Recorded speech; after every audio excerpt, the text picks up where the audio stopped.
Hello everyone.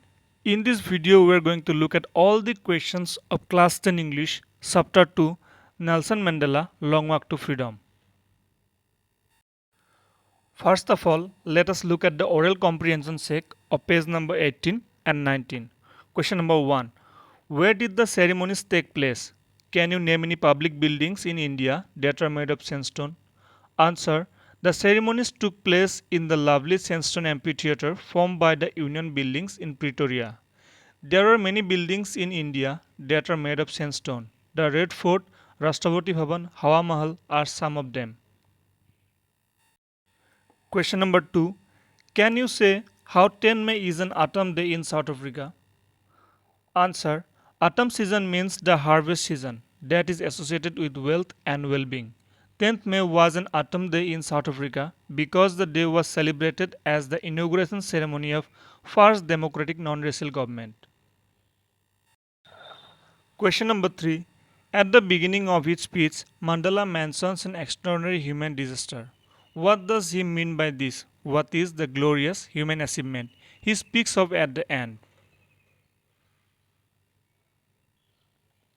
Answer. By an extraordinary human disaster, Mandela means that colored people have suffered a lot in the hands of whites.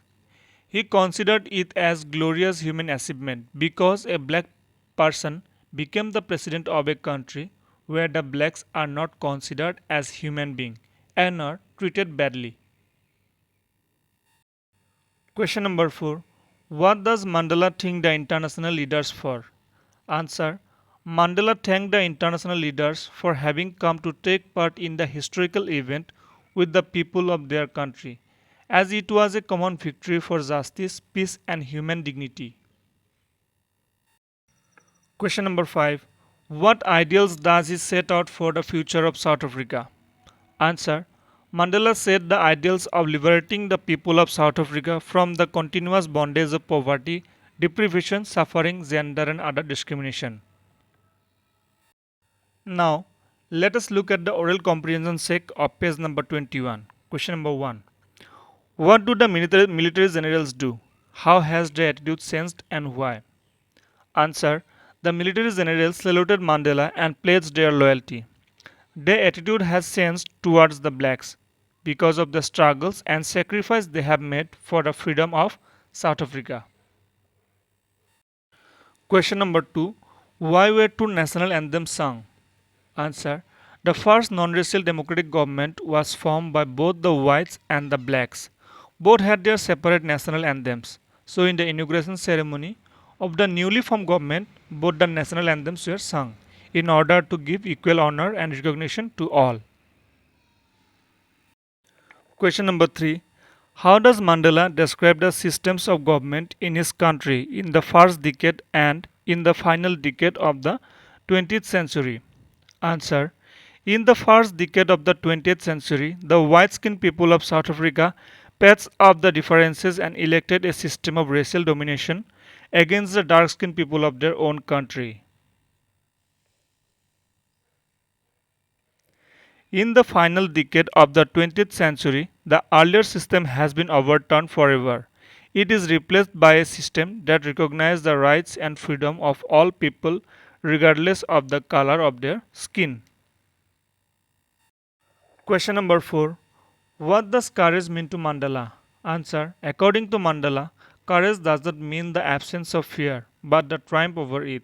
The brave man is not one who does not feel afraid, but one who conquers that fear. Question number 5. What does he think is natural, to love or to hate? Answer.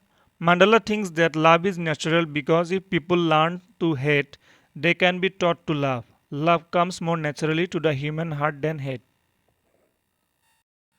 Now, let us look at the oral comprehension sec of page number 24. Let us look at the first question. What twin obligation does Mandela mention? Answer. Mandela mentioned that everyone has two obligations. The first obligation to his family, to his parents, to his wife and children. The second obligation is to work for his people, community and his country. Question number 2. What did being free mean to Mandela as a boy and as a student, how does he contrast these transitory freedoms with the basic and honorable freedoms?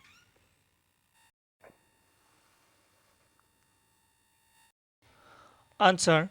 Mandela thought that every man was born free. As a boy, freedom for him meant to run freely in the fields, swim in the stream, roast mealies, and ride on the broad back of slow moving bulls.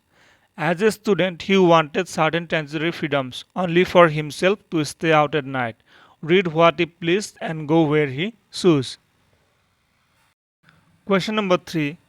Does Mandela think the oppressor is free? Why? Why not? Answer. Mandela does not think that the oppressor is free because, according to him, the oppressor is a prisoner of hatred who is locked behind the bars of prejudice and narrow mindedness. He says that both the oppressor and oppressed are robbed of their humanity. Now, let us look at the thinking about the text. Let us look at the first question. Why did such a large number of international leaders attend the inauguration? What did it signify the triumph of? Answer. The international leaders showed a gesture of solidarity from the international community to the concept of end of apartheid by attending the inauguration ceremony. This signifies the triumph of good over evil and the victory of a tolerant society without any prejudice or discrimination. Question number 2. What does Mandela mean when he says he is simply the sum of all those African patriots who had gone before him? Answer. Mandela wanted to give tribute to all the people who had sacrificed their lives for the sake of freedom. So he said that he is simply the sum of all those African patriots who had gone before him. The heroes of the past had showed him the path of unity and cooperation. Therefore, he was able to bring equality among his own people. Question number 3. Would you agree that the depths of oppression create heights of character? How does Mandela illustrate this? Can you add your own examples to this argument? Answer. Yes, I agree with the statement that depths of oppression create heights of character. Nelson Mandela stressed this by giving examples of great heroes of South Africa who had sacrificed their lives in the freedom struggle. India is also full of such examples. The operation of British rule created many noble characters, such as Mahatma Gandhi and Bhagat Singh. Question number 4. How did Mandela's understanding of freedom change with age and experience? Answer. With age and experience, Mandela understood the meaning of freedom. He realized that freedom doesn't mean to enjoy the blissful life, but to be free in every possible manner. As he grew older, freedom to earn a livelihood and to raise his family started dominating his thoughts.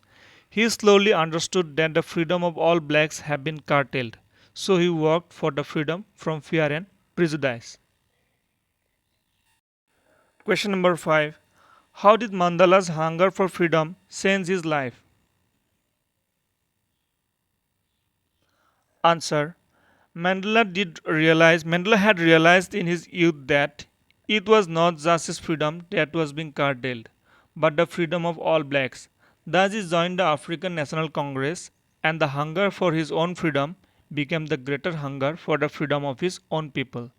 The desire for freedom transformed him from a frightened young man into a bold one. For such videos, subscribe to our channel and hit the bell icon to get the notification of our upcoming videos. Thank you.